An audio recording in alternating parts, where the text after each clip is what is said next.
Burger King made headlines just a few months ago when they introduced the Impossible Whopper, a meat-free version of their hugely popular Whopper burger sandwich.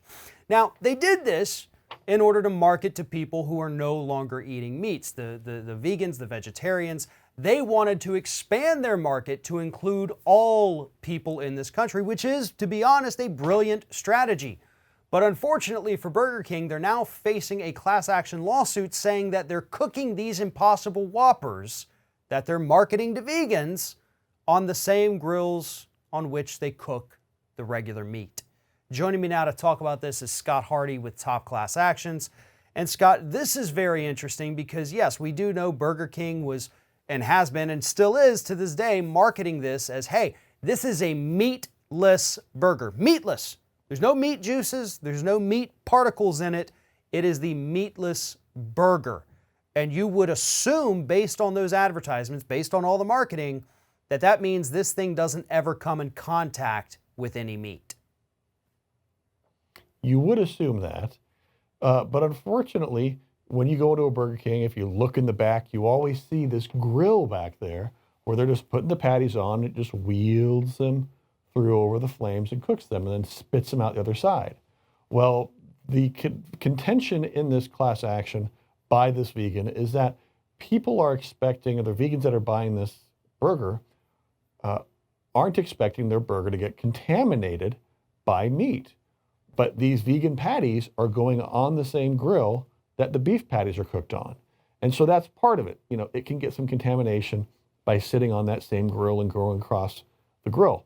But the other part is that you will also have a beef patty cooked next to a vegan patty. So this one's popping and sizzling and putting all this fat and other meat byproducts over onto the vegan patty. And we've received hundreds and hundreds of comments on this so far. We even received one from a viewer who said, I was expecting a vegan patty. I didn't know why I got sick. I haven't had any meat byproducts in years. And I was physically ill that, pretty soon after the burger because my body's just not used to it. And that's why, in their mind, that's why they got sick, was because they had that burger juice and everything splattering onto their vegan burger. So that's really the crux of this class action, is these vegans are saying it's not cooked and prepared in a vegan approved way. Right, and a lot of it has to do with the marketing of this. They are marketing it as vegan friendly, saying that the burger is vegan, but you cannot make those claims if you're cooking it on the same grill, if you're allowing this, contamination of the meat juices or splatters, whatever it is. You can't make those claims if they're not true. And in this case, if they are in fact cooking it on that same grill, then those claims would no longer be true. They would no longer be valid. Then you are looking at, some pretty big problems with the marketing campaign here. You could be, what I probably see happening here is the same thing that you do, is that there's going to be some updating of the signage. It'll be a very small settlement for, those interested. They might be getting coupons for some free Impossible Whoppers in the future. But overall, the audience is very split down the middle. For people who are vegans and vegetarians, they fully understand why this is an issue. But for those of us who are carnivores, a lot of those folks are saying, no, what's the big deal? At least you're getting your vegetarian patty back off. But that is just not the way it works for strict vegetarians. And, they don't want meat in their diet. They don't want to have any meat splatter or juices or any kind of byproducts. They want to be able to get a strictly vegetarian burger. We'll see how this one actually, works out. But I don't see Burger King all of a sudden rolling out additional grills to all of their restaurants around the world. Which, to be honest, is a little odd. I mean, I did 2 years at a fast food restaurant in high school, McDonald's, and everything there, no matter what it was, you had your different cooking surface. The filet of fish had its own fryer. Nothing else could go in there because you didn't want any of that fishy flavor going on anything else. The chicken nuggets had their own fryer. The fries did.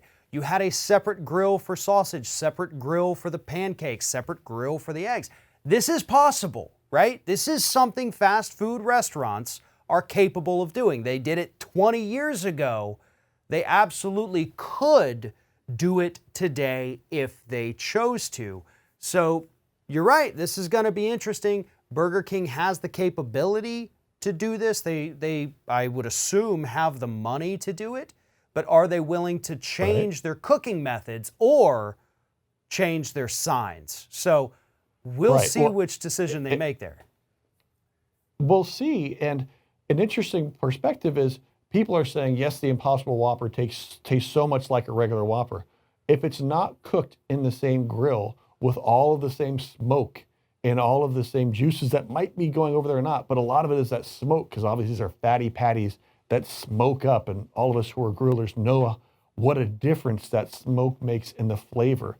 If you cooked these vegan patties by themselves, they very well might lose that flame broiled smoky goodness that you get by cooking it in the same grill as the burgers. Maybe, I don't know. Yeah, the Burger King seems to be between a rock and a hard place on this, so this will be an interesting one that we'll definitely follow up on in the future. But for more information about this, please follow the link in the description of this video and head to topclassactions.com. And of course, make sure you sign up for their weekly newsletter. Scott Hardy with Top Class Actions, always a pleasure talking to you. Great talking to you too, Farrad. Thank you.